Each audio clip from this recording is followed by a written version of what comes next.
This week on Arizona Illustrated, a day in the life of Baxter Black, the challenges of seeking help in rural Arizona.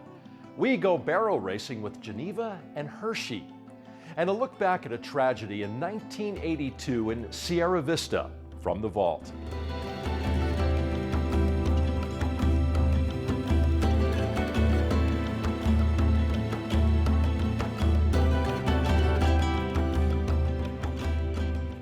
Welcome to Arizona Illustrated. I'm Tom McNamara.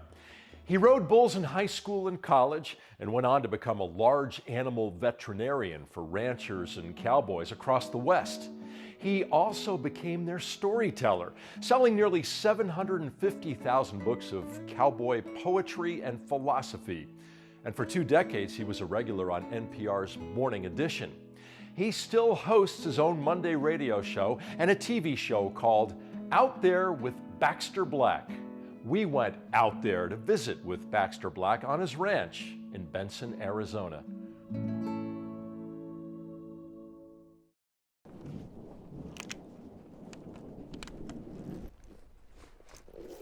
I am writing for the cowboy. Many good ranchers and rich oil men, I love them all. I do.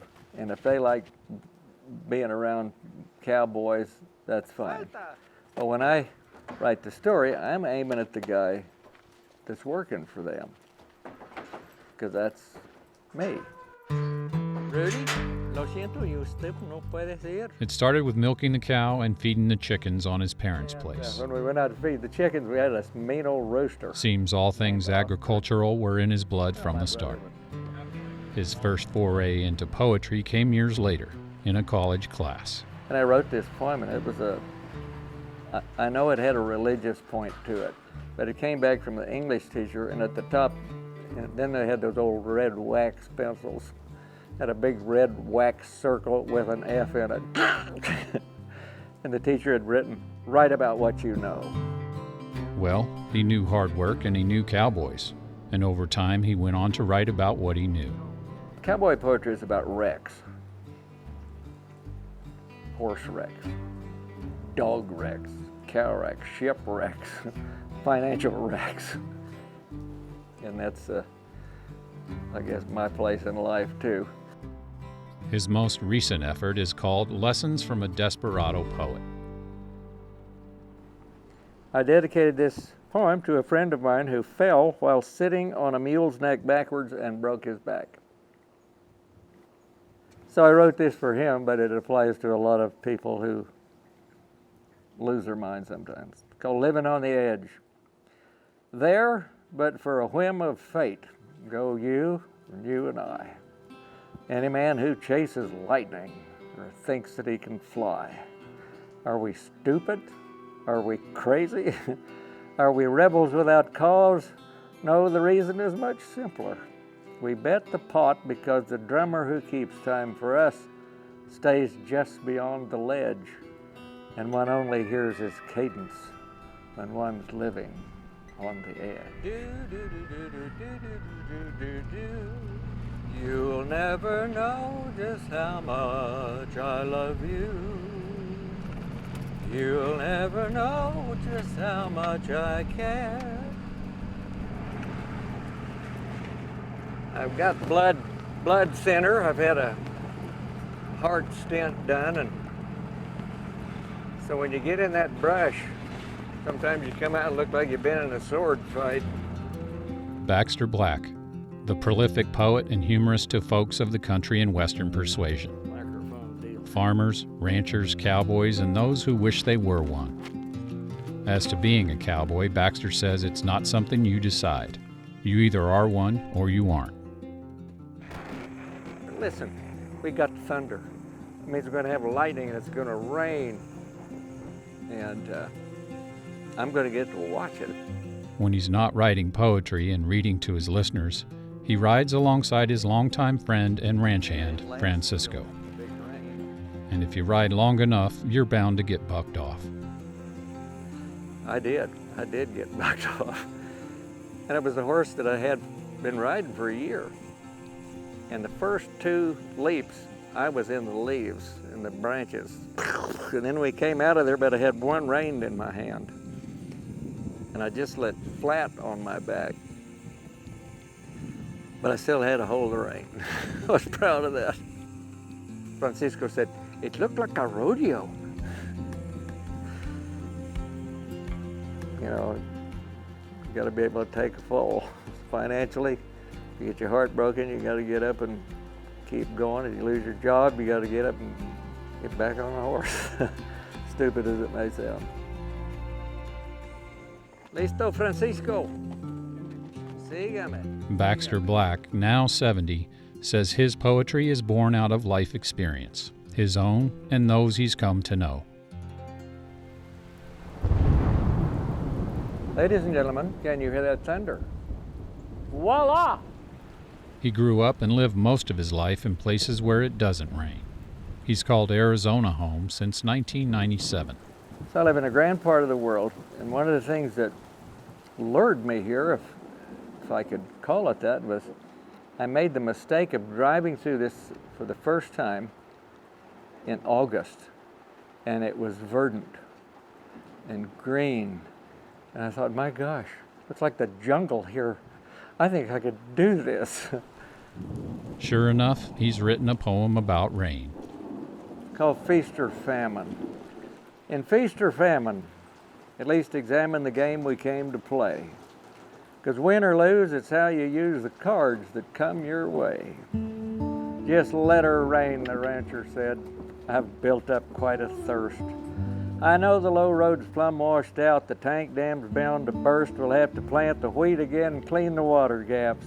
But you won't hear this fool complain if it reaches to my shafts. The truth is, friends, we've needed this. We've been so dry so long, I thought we'd have to sell the cows and pay the piper's song. The winter grass just lay there stiff for months, it never changed. I'd walk out through the crackling brown that covered all my range and watch the wind blow dust clouds where good grass should have been. I'd count the bales in the stack and calculate again the days of feeding I had left before I'd have to face the ultimate decision, what I'd do to save the place. The weatherman was helpful, except he always told the truth.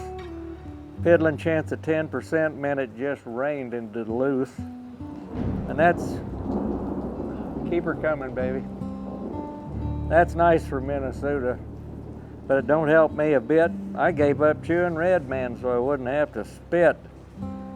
But he said last night, a chance of rain, more than just a trace. I washed the car and left the windows open just in case. And sure enough, this morning, big old clouds come rolling in. And they parked above the driveway, and the thunder made a din that rattled all the windows in the house where I sat still. And at 2, it started raining. And I still ain't got my fill. It's coming down in buckets, like it's paying back a debt, and me, I'm standing in the front yard in my shorts and soaking wet. When the sun comes out tomorrow and sparkles all around off pools and puddles standing like big diamonds in the ground, I remember feast and famine, but when it comes to rain, you take the feast when offered, if you live out on the plain.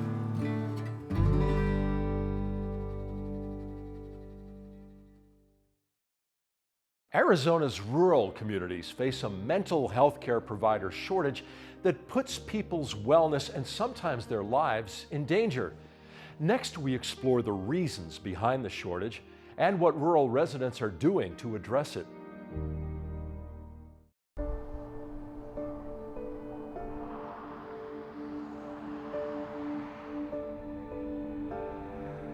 I'm on the road a lot between Florence, Coolidge, Santan Valley. Almost every day I have a meeting of some sort. Tonight, Sherry George logs another 20 miles. Farm fields rush by as she makes her way to one more meeting. The Santan Valley resident is on a mission. She's fighting to get her neighbors the help they need by bringing mental health care services to rural Arizona. Sign in if you guys don't mind, and then cookies. On a daily basis here in the state of Arizona, kids and adults are denied access to treatment for mental health and substance use, or as they call it, behavioral health. I mean, it is truly shocking. Where we need the most help, southern part of the state. It isn't shocking for Dan Dirksen. As director of the Arizona Center for Rural Health, Dirksen works with rural communities and tracks their access to care. He says more than 1 million Arizonans live in areas where mental health services can be hard to come by. We have shortages. The highest need specialties that we identify: behavioral health providers, psychologists, behavioral health workers, psychiatrists in rural areas. Once you get outside of Phoenix and Tucson and some of the cities like Flagstaff and Yuma and a few others, you really are in quite rural and often frontier areas of the state where there may not be any health providers at all for many miles. Part of the problem is attracting health professionals to those areas and keeping them there.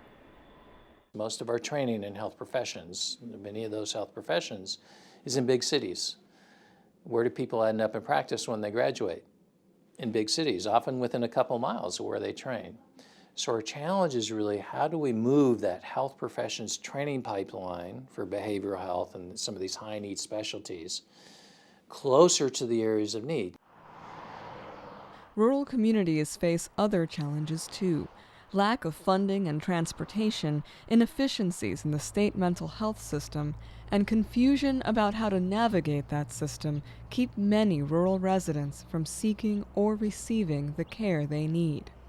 There's no agency acting on behalf of the county and explaining what the needs of the county are. And then there's nobody out in the rural communities to help the families. Any type of services are probably 70 miles away in a lot of cases. And then if you do have your loved one over in Phoenix at a facility, if you're lucky enough to even get them there, how do you visit them? How do you support them? They're so far away. And then many families can't afford the gas, back and forth. It costs a lot of money to go back and forth. That's why Sherry George keeps hitting the road. She's inspired by the struggling families she meets in rural Pinal County and by her son, Jay. He was very, very sweet. A key thing about Jay when he was small is he was always for the underdog, so to speak. He was always concerned about other kids, and if they were being picked on by someone else, he wanted to defend them. Always concerned for people who were more vulnerable and needed protection or help. In high school, Jay began to suffer from depression and self-medicate with drugs. He said that the reason why he used crystal meth was to get rid of the voices in his head. It's like it filled a void, and he said it got rid of the misery and sadness that he felt. He thought at that point in time that he could control it, and it would just be to, help him cope with life, essentially. And of course, that did not happen. In early 2010, Jay told his mother he'd found a facility in Phoenix, nearly 50 miles from Santan Valley, that could treat both his substance abuse and his worsening mental illness. He actually put his belongings that he thought he would need, his personal care items for the hospital, in a pillowcase. And he and I walked through the doors of this facility. I was with him through the whole time, and when we walked through there, he had this incredible look of hope on his face. I hadn't seen that in a long time. I'll never forget that. They came out to get him, and they said they would need to do an assessment. When he came out, he had this crestfallen look on his face. And he said, "Mom, they said that I'm not bad enough, and they're not going to admit me." Just weeks later, Jay Joachim took his own life. It was then that Sherry set out to learn why her son had been unable to get help. I remember having an epiphany one day When I spoke to an assistant director at a state agency and explained some of the barriers that people were encountering and that we had encountered, and he said, if you don't like it, go talk to the legislature. And he was just completely uncaring and unconcerned and just responded with that very terse answer. And so I remember thinking, you know what? If nobody else is going to help these people who need help, then I'm going to start. We have a few people here in our area that want to do something. So if nobody else is going to do it, we're going to do it. But that's all under Florence's governance now, as opposed to Coolidge. The Santan Valley Substance Abuse Coalition held its first meeting in October of 2011. Since then, it has pushed for statewide reforms that could help rural residents. It has also helped nearly 200 families find services and poured thousands of hours into researching the behavioral health care needs of rural communities. It is critical that every county have a community coalition or an access point to care that can coordinate the behavioral health needs for that county with state and service providers. We have to make sure that anyone who needs that help gets it. Community activism like Sherry's can go a long way. Patricia Rogers, the outreach coordinator for the Southeastern Arizona chapter of the National Alliance on Mental Illness, has seen community and peer-to-peer groups step in to offer needed services in rural Cochise County. Some of them have mobile outreach programs where they travel to different communities and have meetings. The fact that there's smaller communities and so many people know each other can encourage people to help each other. But rural communities need more support than what they can provide for themselves. If we don't deal with it well by having the types of health providers we need in the communities where they're most needed, readily accessible, can't be 3 months when you're in crisis and you need immediate help, then we pay for it 10 times more by incarcerating people, putting them in jails, all these types of things that we do when we don't have an adequate health system for behavioral health services. If we don't invest, we're going to pay for it down the road. It's just a matter of where you decide to pay and how much collateral damage you're willing to do to individuals and to families by not getting the services they need where they most need them. In late 2015, the coalition led by Sherry George helped secure the first comprehensive behavioral health center in Santan Valley. When we had the grand opening of the La Frontera Impact Facility here in December, I actually had someone come up to me and say, there should be a plaque on the front of this facility that says, in honor of Jay Joachim. What our hope is that Jay's story will inspire decision makers to implement changes to the mental health and substance abuse delivery systems here in the state of Arizona so that everyone has an opportunity to get better.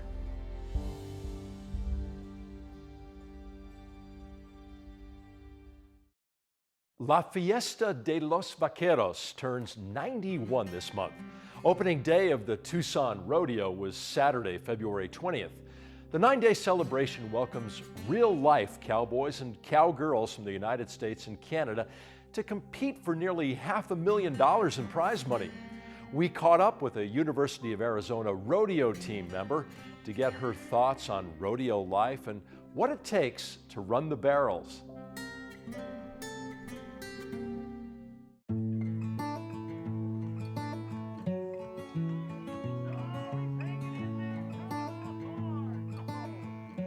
We're at the Marana Heritage Arena in Marana, Arizona at a Grand Canyon Rodeo.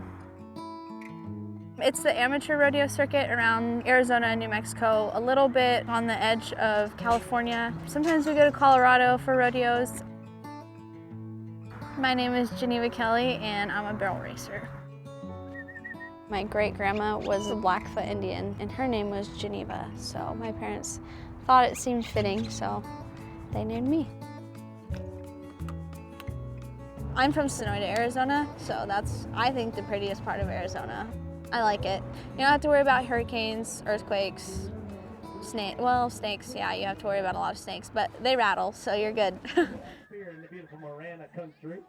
This is not the coldest Eastern membership ride. My horse's name is Hershey. He turned 15 come January. He's just a big old bay, nothing too special. I bought him out of Texas a couple years ago, and I just love the heck out of him. This gets better with age. Some of them, you know, they are good, but then you take them to a rodeo and they're a little nutty in the head and they don't quite handle the surroundings that well. Or you get a good one and you can't keep them sound. Here comes the fire-breathing dragon. To have a horse like Hershey that's older and so solid and so sound is just a blessing. And I'm very, very grateful to have a horse like him. Went out to the arena and I was a little bit hesitant because it was really deep, but my horse, he tends to work good in the rain and everything. I learned that you can't expect to get your mind right the day of your performance. You have to get your mind right the days leading up to your performance.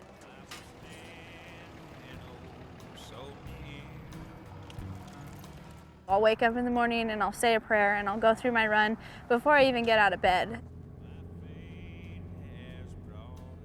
And then I'll get here and kind of have like tidbits of thoughts about, you know, like instead of pulling back when you go into your first barrel, lift your hand and really drive him in there, you know. Once again, a big thank you to the St. Luke's Medicine Team. St. Luke's Medical Team being here. Grand Canyon qualified to breakaway opened 2 years ago. Junior and high school, come on, team. Here's the GCPRA with a champion.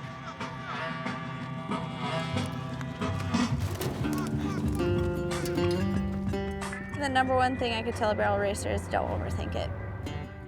Don't get inside your head too much. I've learned to not do that. Let yourself just have some fun, and then whenever it comes game time, you should be able to just go in there and do your thing. There's about 70 riders today, give or take. How about an 18.15 right there? Before I run him, I kiss to him and smooch to him an awful lot because he's kind of so laid back that I want him to be really ready to roll.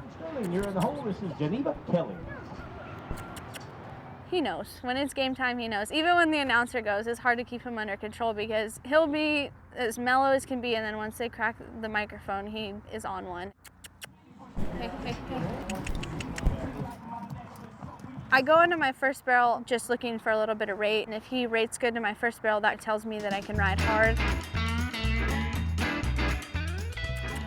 A rate means whenever my horse is going into his barrels, he collects his body underneath of himself, but is still moving. You'll say, my horse fired good today, which means he really ran, and like you can feel when your horse just really smokes a barrel, and you know if it's gonna be fast. I can probably tell you if I'm gonna place before I even cross the line.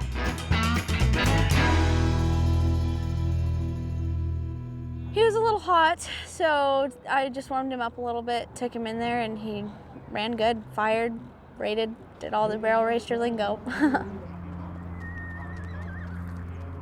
I think I was 4th or 5th. It's time to go get dinner. I won $260. Usually they just pay you back with what you enter with. So I got my entries back, which is nice. Our goal was that we set for ourselves was to make it to the college finals, and I did. And just because of that, he's pretty important to me. I placed at every college rodeo. And they say if you're ever gonna have a streak, it needs to be in those March, April months during the college rodeos, and I sure did. My mom always jokes to me that I'm kind of out of control and like a little skittish and everything, and anything I do, he pretty much, you know, makes me look good. Nitro, come here. Come here, buddy. I would say there's a hard part, but I feel like that'd be a little selfish because you get to do this all the time.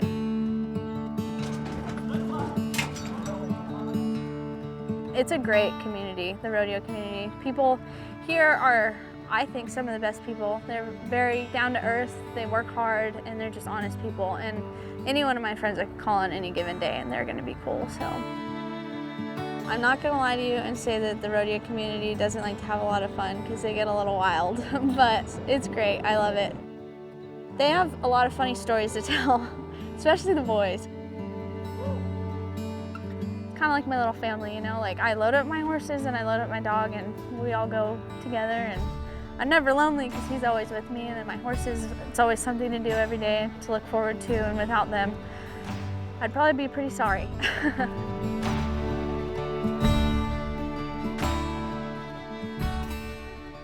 At the end of the day, if you can kind of look yourself in the mirror and say, you know, 80% of the day I was happy, I think you're living a pretty good life.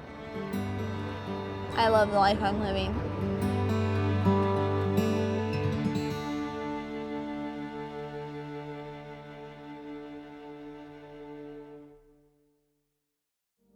"20 miles southeast of Sierra Vista lies the quiet, remote community of Miracle Valley. In the early 1980s, gunfire shattered the stillness in what is known to some as the shootout at Miracle Valley.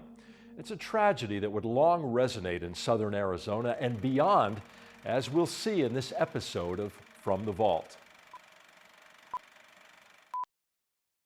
It was Saturday morning, October 23, 1982, when Cochise County Sheriff's deputies entered Miracle Valley to serve traffic tickets on members of the controversial all-black Christ Miracle Healing Center and Church. A confrontation erupted.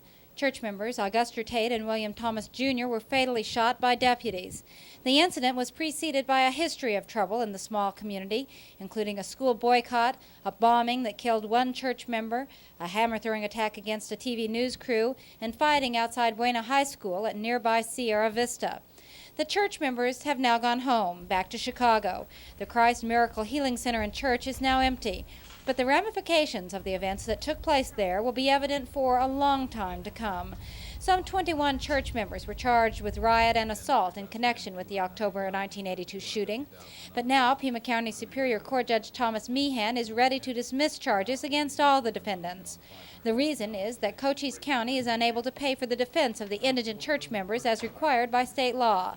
Prosecutors who want the charges dismissed so that they can be refiled claim that financial problems are the only reason the trial cannot continue.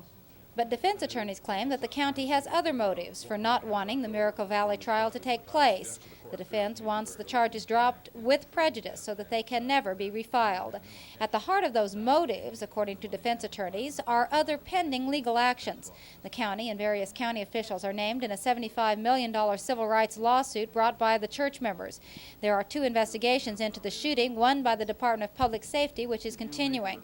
Last Friday, an attorney for the DPS told the hearing that at this time, the chief investigator apparently finds the church members' version of the shooting more credible than that of the deputies.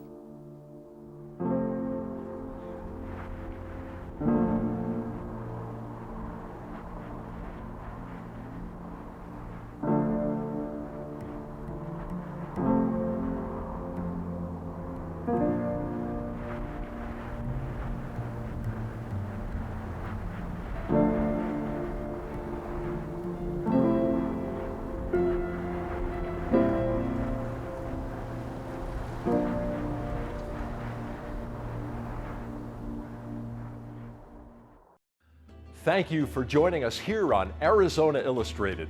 Next week, and the award goes to Arizona Illustrated. We present a collection of stories that were honored at the Rocky Mountain Emmys late last year. I'm Tom McNamara. See you next week.